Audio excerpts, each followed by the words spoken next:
St. John Chrysostom calls the Bible God's letter to men. This is why, aside from a time for prayer, we need to set aside a few minutes every day to read the sacred scriptures.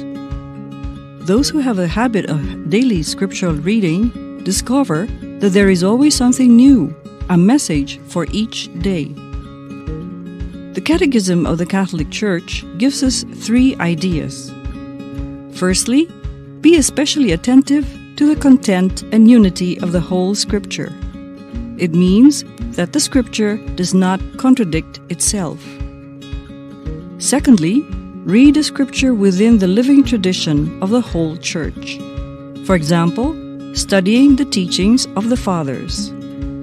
Lastly, be attentive to the analogy of faith.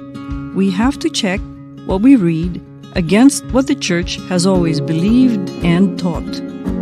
The Church is the faithful repository and authoritative interpreter of the good news of salvation.